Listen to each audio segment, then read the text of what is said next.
adik-adik kaum milenial Kabupaten Kota Waringin Timur. Pertama-tama marilah kita memanjatkan puji dan syukur kehadirat Allah Subhanahu wa Ta'ala, Tuhan yang Maha Esa, karena di malam hari ini kita masih diberikan kesehatan, diberikan kekuatan untuk kita bisa bersilaturahim dalam rangka sedikit kita mengadakan kajian. Sholawat serta salam semoga selalu tercurahkan kepada junjungan kita Baginda Nabi Muhammad Sallallahu Alaihi Wasallam beserta seluruh keluarganya, sahabatnya, dan seluruh penerus perjuangan beliau sampai dengan akhir zaman. Sebelum saya masuk materi, saya mau tanya, di sini ada yang kelahiran tahun 70 sampai 80 nggak?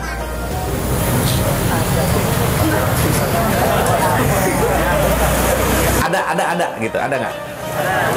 Berarti yang kelahiran tahun 70 sampai 80 ada. 80 sampai 90? Ada. 90 dan seterusnya? Ada. Nah, ini on the way milenial. Ada yang tahu artinya milenial apa? Milenial asal katanya dari apa? Milenium. Jadi generasi-generasi terkini, katanya demikian. Tapi sedikit saya bahas ya, untuk nambah pengetahuan kita. Ini sengaja saya catat. Maklum saya bukan generasi milenial, jadi ingatan sudah berkurang jauh. Jadi ada pembagian generasi-generasi berdasarkan tahun lahir, periode-periode khusus. Yang pertama ada namanya generasi baby boomers. Baby itu bayi, boomers itu ledakan. Itu generasi yang lahir antara tahun 1946 sampai 1964. Ada yang di bawah 17 tahun nggak ini? Ada. Jadi harus agak dijaga ya. Tahun setelah terjadinya Perang Dunia Kedua. Jadi kan kita merdeka tahun 45 tuh. Kemudian pada tahun 46 sampai dengan tahun 64 itu disebut generasi baby boomers. Baby boomers, boom. Jadi ada ledakan jumlah populasi. Mungkin setelah perang sudah mulai damai, akhirnya bapak dan ibu-ibu itu aktif sehingga banyak kelahiran bayi. Nah, aktifnya apa silahkan diartikan sendiri ya. Kemudian ada generasi X. Generasi X ini yang lahir pada tahun 1965 sampai 1980. Ada nggak yang lahir di antara tahun 65 sampai 80 di sini? Ada. Ngomongnya pelan-pelan, nggak apa-apa Bu, tenang aja Bu. Berarti seangkatan sama saya. Generasi X. Kemudian, nah jadi bisa tahu ya kita masuk generasi apa. Ada yang namanya generasi Y. Nah, generasi Y inilah yang disebut dengan milenial. Lahirnya itu tahun 80 sampai dengan 95. Itu yang sebenarnya disebut milenial. Tahun 96 dan seterusnya itu disebut generasi Y. Nah, kenapa X ini disebut generasi milenial? Karena sudah mulai memasuki milenium baru. Tapi sekarang anak muda disebut milenial, kenapa? Karena generasi X dan generasi Y itu mirip karakternya, sama-sama dibesarkan dalam lingkungan berteknologi. Kalau generasi X itu generasi milenial yang lahir tahun 81 sampai dengan 95, mereka hidup dalam teknologi dan media sosial. Saya lahir 79, anggap aja lah 80 ya. Lahir, ya nggak apa-apa diskon dikit lah gitu kan. Saya lahir bulan Agustus, di diskon 4 bulan tahun 80.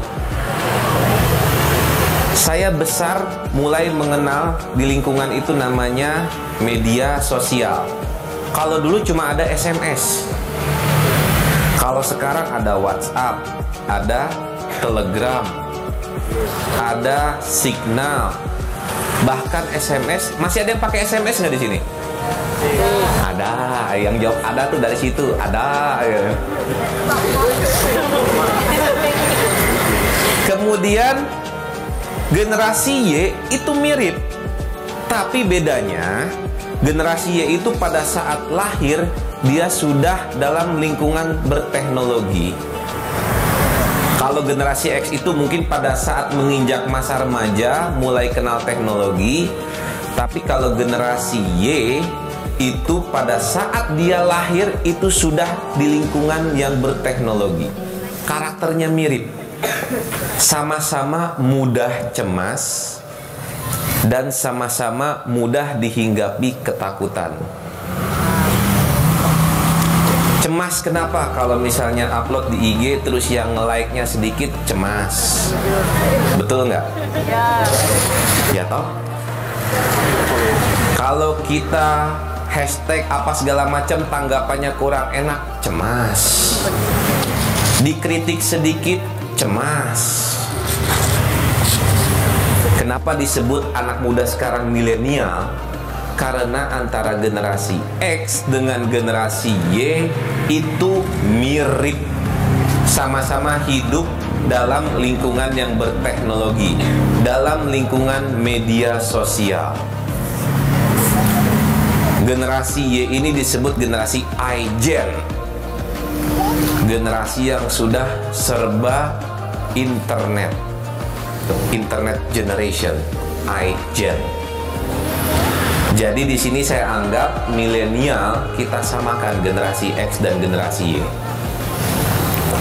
Kemudian milenial yang berperan, bukan baperan ya, yang berperan perubahan dan kemajuan. Kalau perubahan itu sebuah keniscayaan nggak?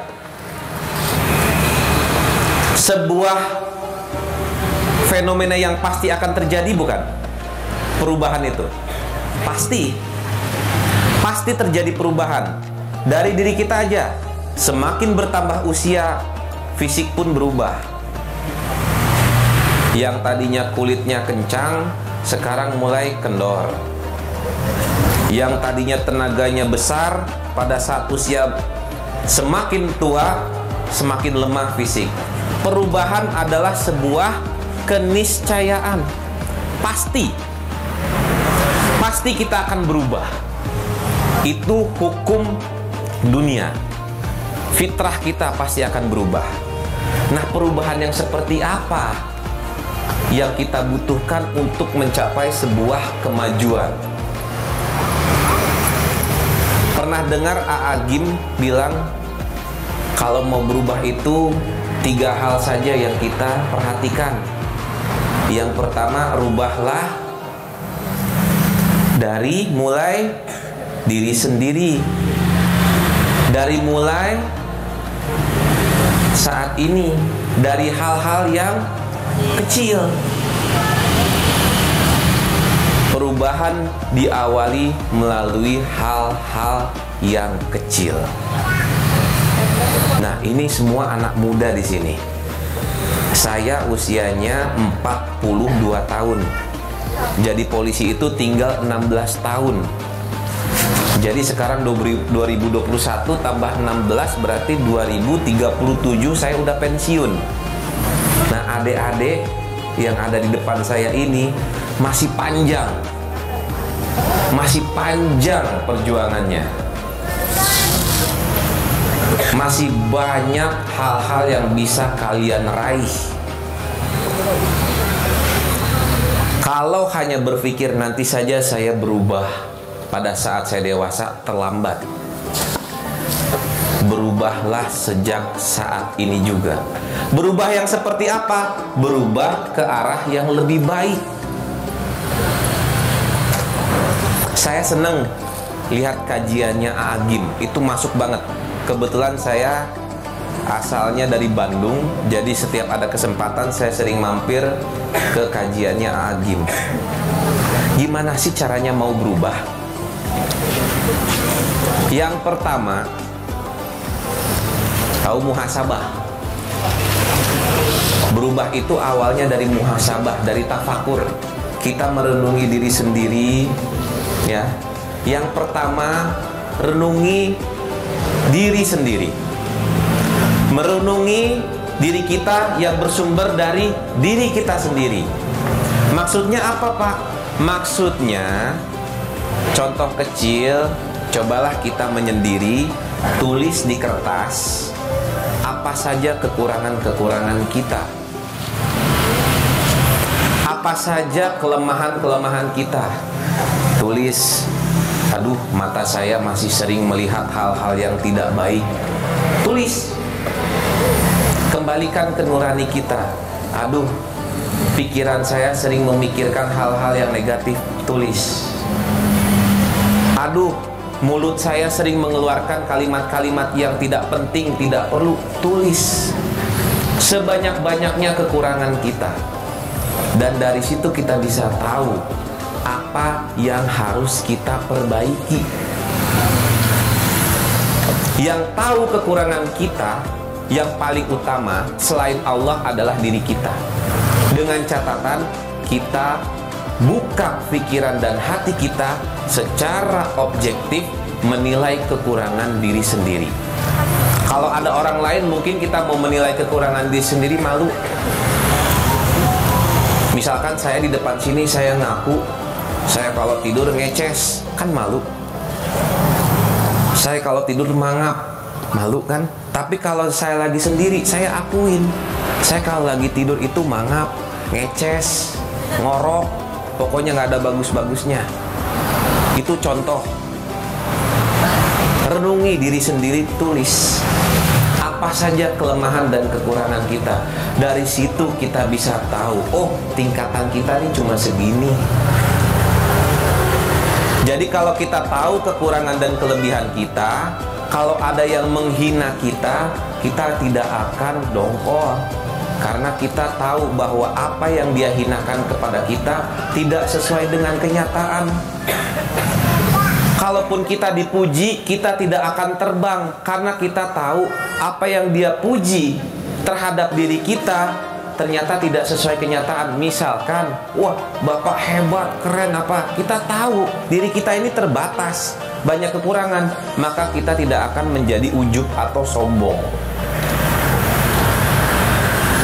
Kenali kelemahan dan kekurangan diri kita sendiri dengan cara introspeksi diri, tanya dalam diri kita. Itu yang pertama. Yang kedua, bercermin dari orang-orang terdekat kita. Kalau misalkan seorang anak, tanyakan ke ibunya, ke bapaknya, bapak, ibu, apa sih kekurangan saya? Kalau saya misalkan orang terdekat saya, istri saya tanya sama istri saya, apa kekurangan saya? Kalau seorang istri, tanyakan pada suaminya, apa kekurangan saya? Seorang remaja, tanyakan pada sahabatnya. Insya Allah orang-orang terdekat kita, yang penting kita tidak dongkol ya. Begitu kita tanya, apa sih kekurangan saya? Kamu tuh begini, pelit, apa segala macam, yang ada musuhan. Yang penting kuncinya kita mau membuka diri, menerima masukan dari orang-orang terdekat kita. Kemudian yang ketiga, kenali kekurangan-kekurangan kita dari orang-orang yang membenci kita. Orang yang membenci kita, haters ya kalau di istilah ininya ya. Punya haters nggak? Ada yang punya haters di sini? Haters abadi, yang senyum-senyum biasanya punya haters tuh. Haters itu kan orang yang selalu mencari kelemahan dan kekurangan kita, betul nggak? Iya. Dia selalu mencari, oh si A tuh sepertinya kayak gini-gini, diumumkan ke yang lain. Manfaatkan haters kita itu untuk mengintrospeksi diri kita. Biarkan aja haters itu capek mencari kekurangan kita, mengumbar aib kita, biarkan saja. Kasarnya, kalau haters membuka aib kita, kita kan sudah berbagi dosa sama dia, dosa kita diambil, dia yang makin banyak. Semakin banyak haters, semakin banyak dosa kita diambil. Betul nggak? Kalau kita ambil nilai positifnya. Dan kita harus berterima kasih sama haters-haters kita. Haters-haters kita itulah yang membentengi kita supaya kita tidak menjadi lebih buruk lagi. Selanjutnya, bagaimana kita bisa memperbaiki diri?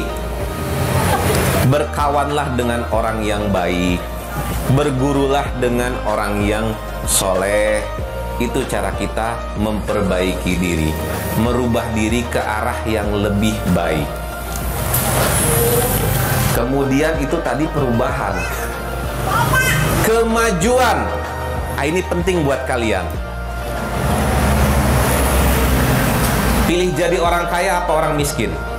Kaya. Betul.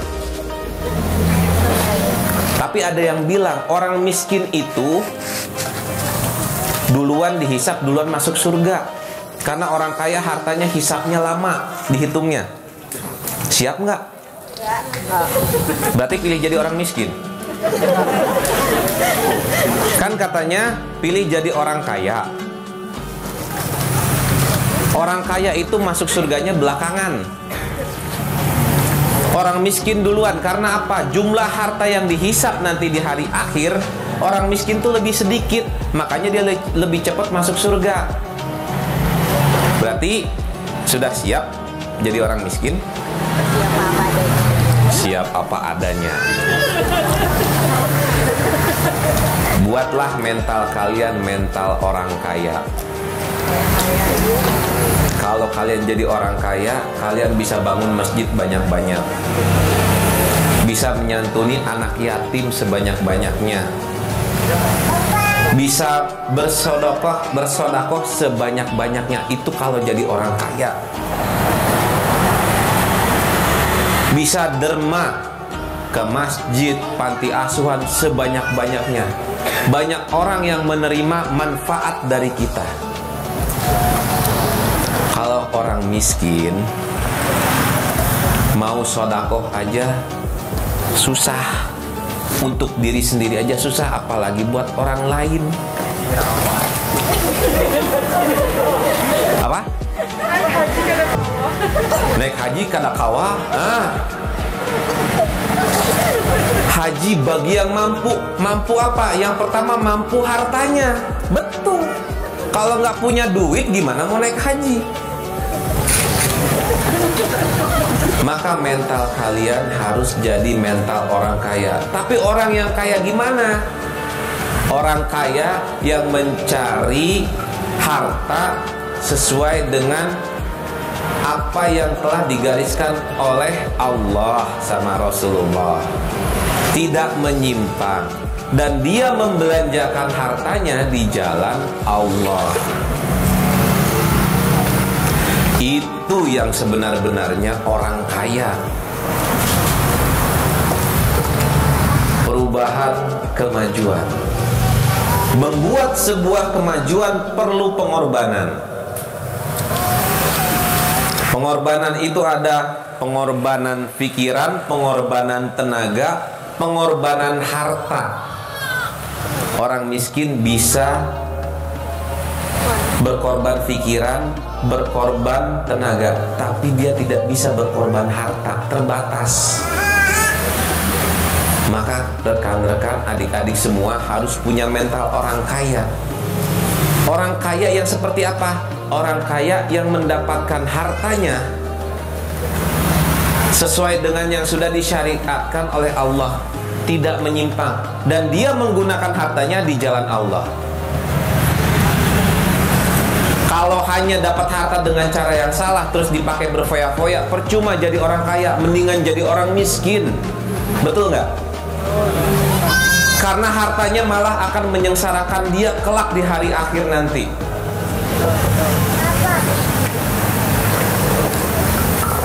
Tanamkan adik-adik semua berpikiran positif. Satu, saya harus jadi orang kaya yang mampu memberikan manfaat bagi orang banyak. Tanamkan itu.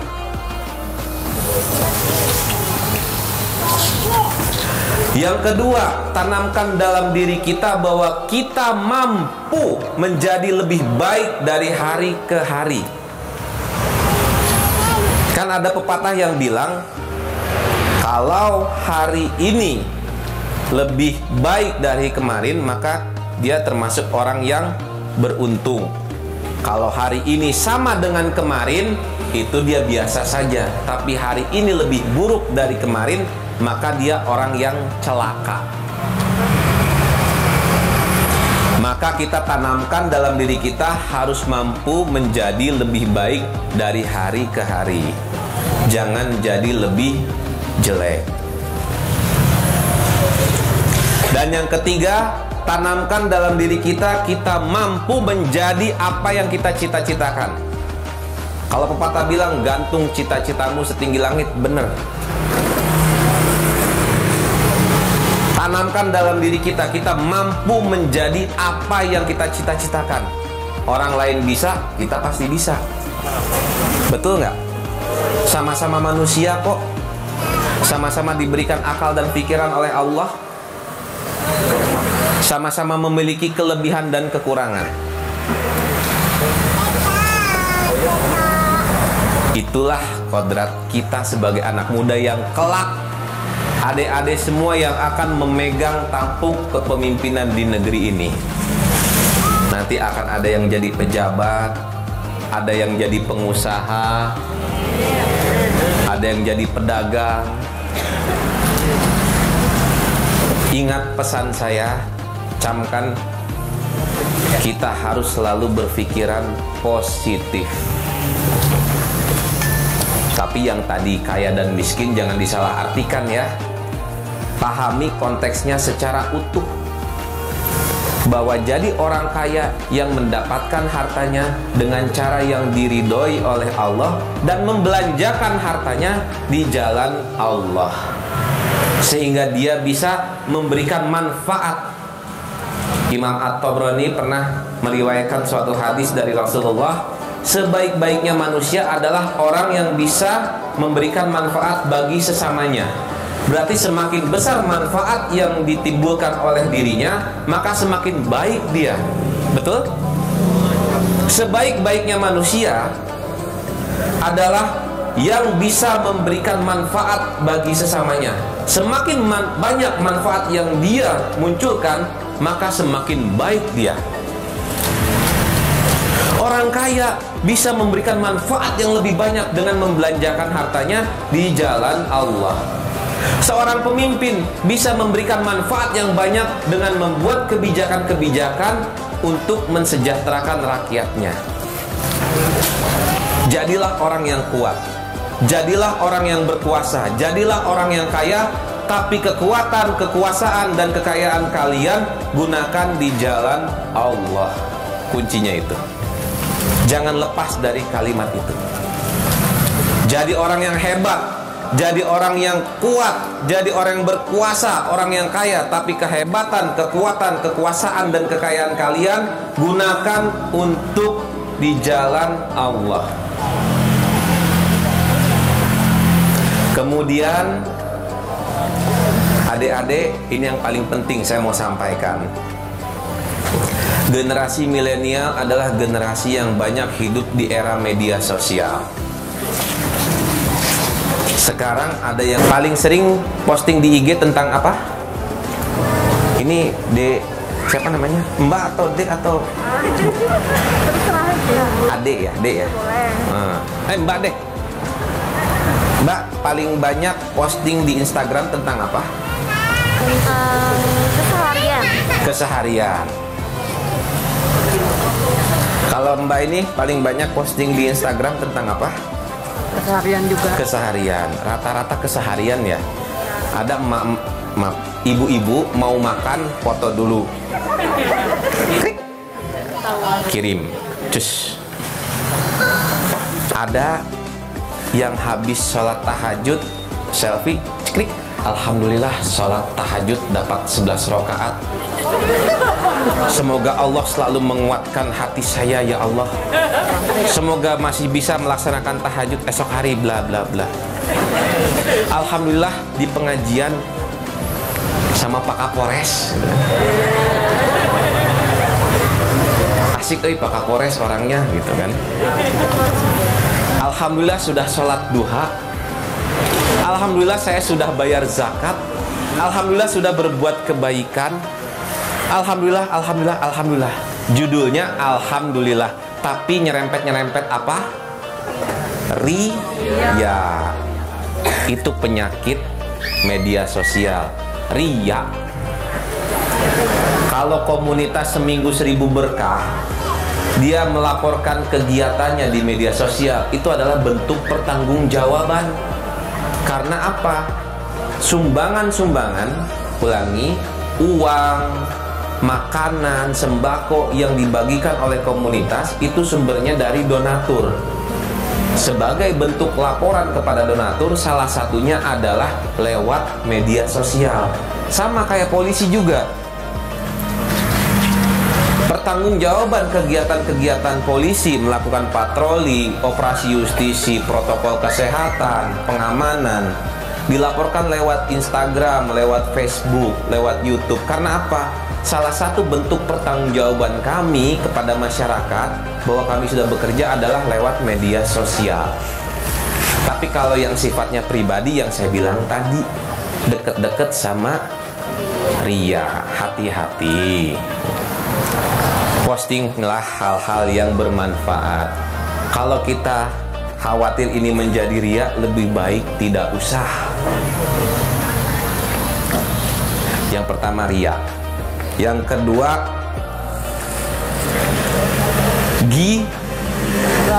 gibah. Ibu-ibu yang belakang mau jawab gibah tapi takut nanti kan.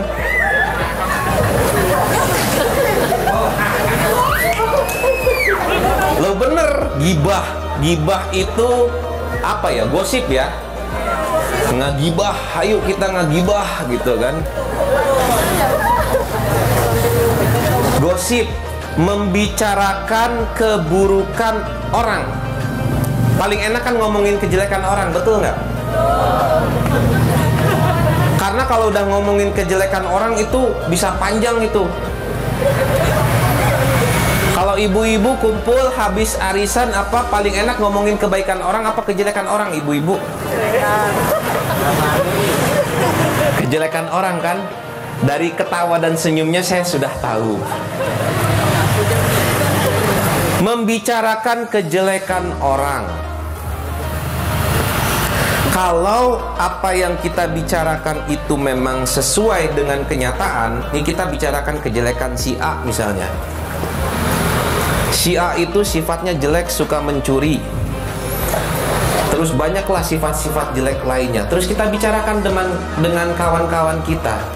Berarti kita sudah membuka aib saudara kita sendiri. Kalau kejelekan yang kita omongin itu benar adanya, maka kita sudah membuka aib aib saudara kita sendiri.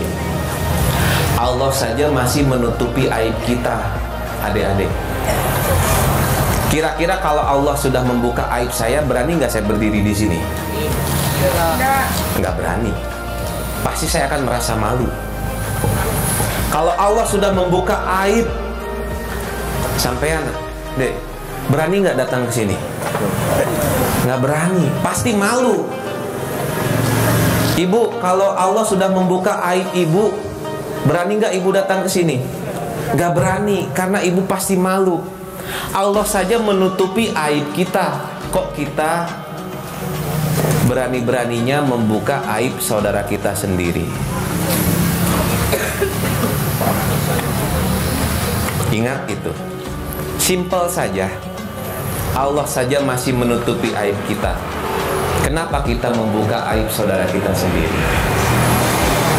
Kalau materi gibah yang kita omongin itu salah, jadinya fitnah. Berarti gibah itu ada positifnya nggak? Dan itulah yang rawan terjadi di media sosial. Saya buka-bukaan aja. Kapolres mana yang kemarin dicopot gara-gara istrinya posting di TikTok uang? Kapolres mana, ada yang tahu nggak? Kapolres Tebing Tinggi.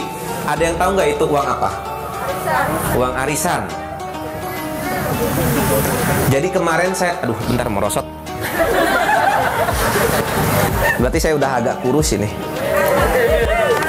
Maaf ya Bu ya. Beneran ini merosot.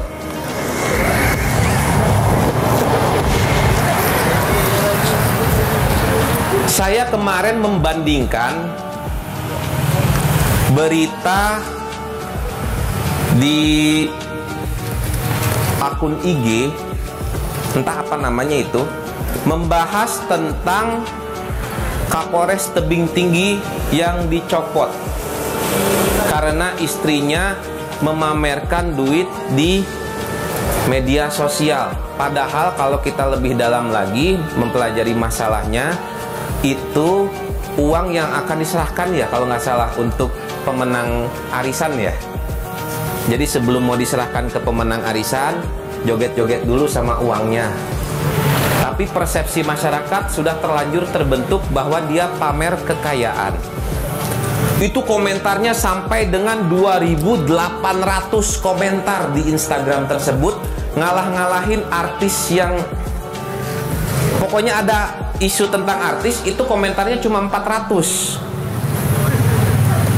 Dan rata-rata komentarnya, Pak, ceraikan aja, istri biadab, kurang ajar, menghancurkan karir suami, dan lain sebagainya. Jelek semua komentarnya.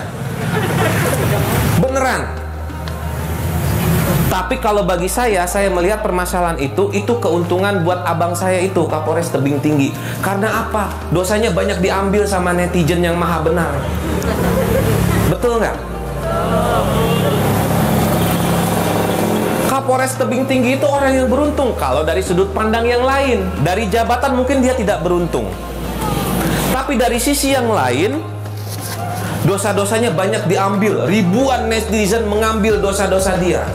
Alhamdulillah, abang saya itu insya Allah dosanya berkurang. Karena apa? Sudah disedot oleh para netizen yang julid.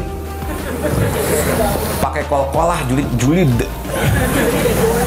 Udah parah itu. Masa gara-gara gitu, Bang, ceraikan aja istrinya, istri biadab. Kita kan nggak tahu kehidupan beliau itu seperti apa sebenarnya. Belum tentu netizen yang julid itu lebih mulia daripada yang dijulidin. Betul nggak? Oleh karena itu harus hati-hati berkomentar di media sosial. Kalau dulu ada peribahasa mulutmu harimaumu, kalau sekarang jempolmu macanmu. Hati-hati jempol Bapak dan Ibu sekalian, adik-adik. Hati-hati, saya pesan sekali. Saya ngenes melihat fenomena media sosial yang sekarang ini muncul berbagai kalimat-kalimat yang tidak baik.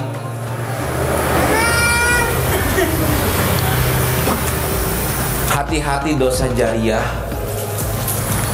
Kita memunculkan suatu berita yang tidak benar, nanti berita hoax tersebut disebarkan lagi sama yang lain, akhirnya disebar semakin luas, semakin menimbulkan kegaduhan.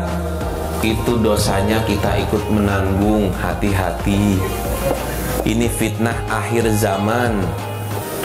Fitnah itu bukan artinya apa ya? Kalau fitnah itu lebih kejam dari pembunuhan. Fitnah menuduh ya. Kalau fitnah itu sebenarnya artinya cobaan akhir zaman.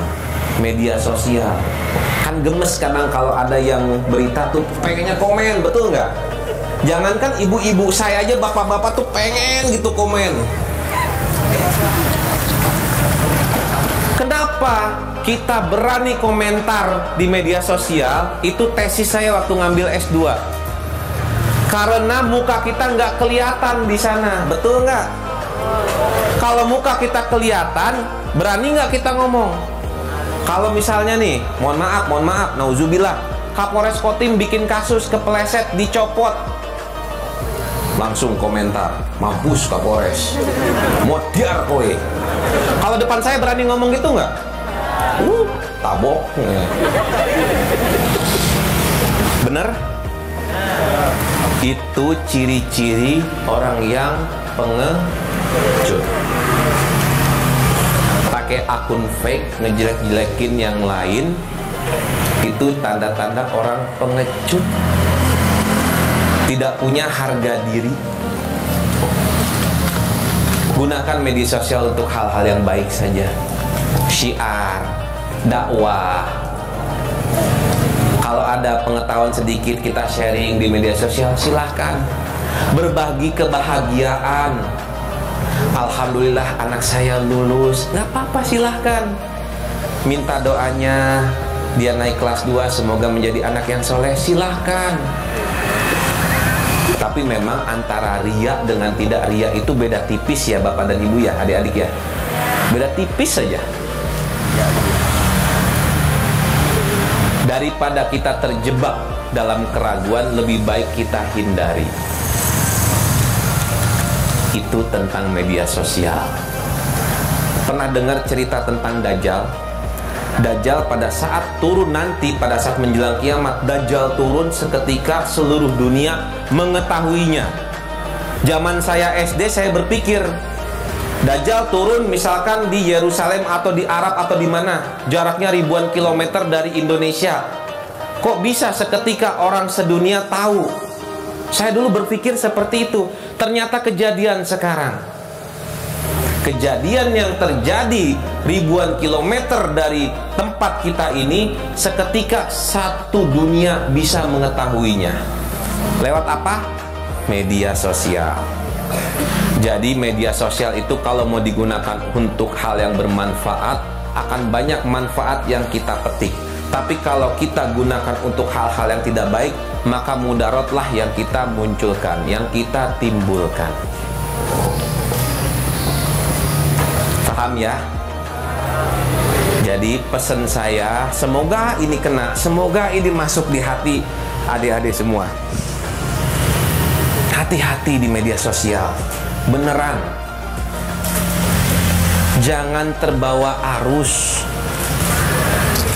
Ah, kamu mah nggak asik, nggak julid, ayo kita julid ini. Jangan. Jangan. Bahaya. Hati-hati terjebak fitnah media sosial. Fitnah dalam arti kata cobaan.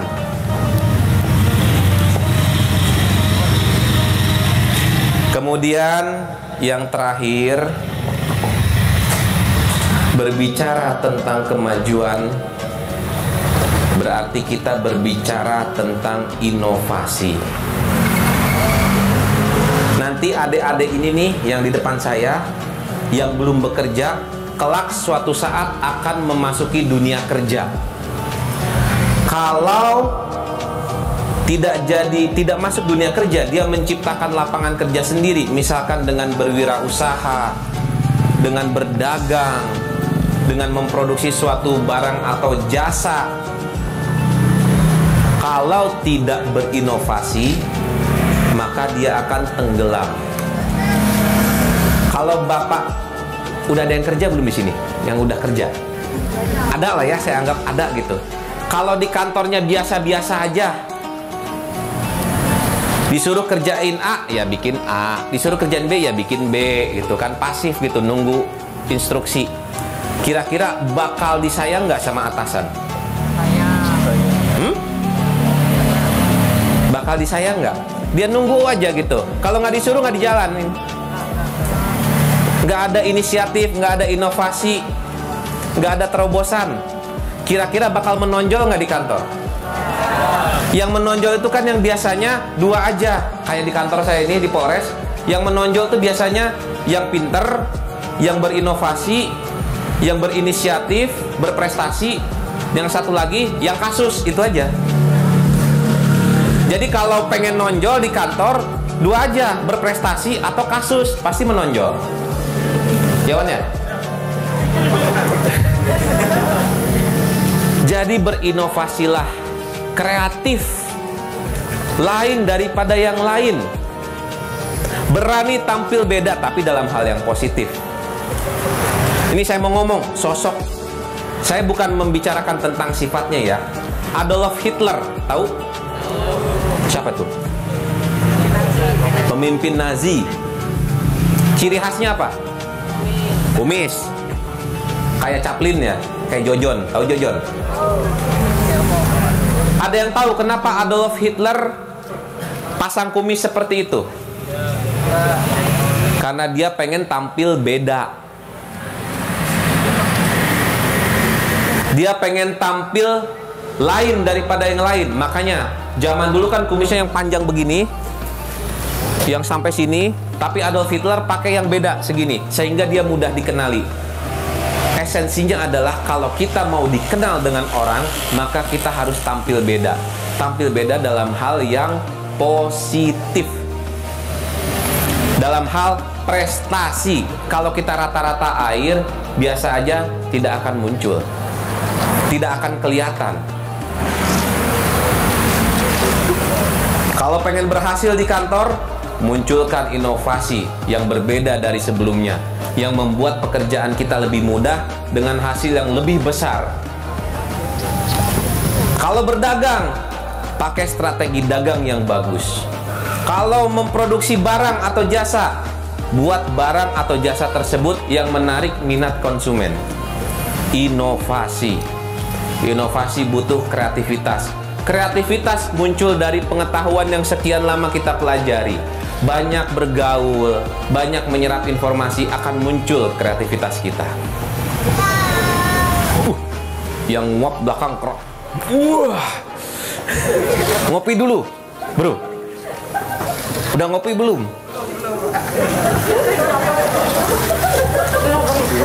Jadi adik-adik, kita ringkas ya secara singkat. Perubahan itu adalah sebuah kenis. Ada yang ngerti nggak sih maksudnya sebuah keniscayaan? Sebuah kepastian. Perubahan pasti akan terjadi. Yang tidak bisa mengikuti kita harus berubah sejak dini. Mumpung masih pada muda, berubahlah ke arah yang lebih baik. Dengan cara apa yang tadi saya bilang? Bermuhasabah, introspeksi diri, bertafakur, tulis semua kejelekan kita. Dari situ kita bisa tahu. Kemudian kita tanya kepada orang-orang terdekat kita. Kita berguru kepada orang yang baik, orang yang soleh, orang yang hatinya bersih. Kita berkawan dengan orang yang baik. Kemudian kita belajar dari haters-haters kita. Itu perubahan dari diri sendiri. Berubahlah sejak sekarang ini. Dan yang kedua, jadilah orang yang kuat, yang berkuasa, yang kaya, tapi gunakan kekuatan, kekuasaan, kekayaanmu untuk di jalan Allah. Raihlah kekuasaan, raihlah kekayaan, raihlah kekuatan itu dengan cara-cara yang diridhoi oleh Allah, dan gunakanlah sesuai dengan apa yang telah diperintahkan oleh Allah. Hati-hati bermedia sosial. Jangan terbawa ghibah. Jangan riya. Dan yang terakhir, berinovasilah. Untuk media sosial saya pesan bener-bener ya, adik-adik, ini bener-bener saya khawatir dengan fenomena yang ada. Kalau yang sudah terlanjur berjulit-julit riya, bertobatlah ya. Terus biasakan kita melihat suatu permasalahan dari sudut pandang yang lain, seperti yang saya contohkan tadi, Kapolres tebing tinggi, Kalau saya pas baca berita itu, yang pertama saya ucapkan adalah innalillahi wa inna ilaihi rajiun. Segala sesuatu itu milik Allah, jabatan itu milik Allah, harta itu milik Allah. Suatu saat kalau Allah berkehendak akan dia ambil. Dan saya melihat dari sudut pandang yang lain, abang ini beruntung, banyak dosanya diambil oleh para netizen. Semoga dengan cobaan ini abang ini bisa bangkit dan bisa menjadi orang yang lebih baik dan lebih mulia. Karena apa? Kalau kita mendoakan orang yang baik, insya Allah doa itu akan kembali ke kita. Tapi kalau kita mendoakan orang itu dengan doa yang jelek, kejelekan itu akan menimpa kita juga. Jadi biasakan kita doakan yang baik. Kalau kita melihat suatu kezaliman, minimal kita doakan. Kalau kita melihat suatu kejelekan, kita doakan. Kita melihat misalkan ada perempuan yang pamer aurat di Instagram dengan kata-kata kotor, dengan pola kehidupan yang hedon, tidak islami, doakan, jangan dijulitin. Dengan dijulitin, kalau dijulitin, dia malah makin tambah seneng. Dengan dijulitin, dia akan makin tambah ngetop. Dengan dijulitin, dia akan memusuhi kita. Tapi kalau kita mendoakan dia, insya Allah akan dirubahlah hatinya oleh Allah. Kalau kita doakan yang baik, insya Allah doa itu akan kembali ke kita juga. Doa kita jelek, cepat mati lu, biar miskin 7 turunan. Ya ikamlah mati duluan nanti itu. Itu saja yang perlu saya sampaikan pada malam hari ini. Semoga apa yang saya utarakan tadi bisa memberikan manfaat bagi kita semua. Dan saya mohon maaf apabila ada kata-kata saya yang salah atau kurang berkenan. Itu murni karena kebodohan saya selaku manusia biasa. Dan apabila ada kalimat-kalimat atau kata-kata penyampaian saya yang baik, yang benar, itu sejujurnya itu adalah dari Allah Subhanahu wa Ta'ala, hanya lewat mulut saya saja. Terima kasih adik-adik. Semoga pertemuan kita ini mendapat ridho dari Allah, dan semoga Allah selalu melindungi kita, menjadikan kita pribadi yang lebih baik lagi, dijauhkan dari segala kemungkaran ataupun segala hal-hal yang tidak baik di dunia ini.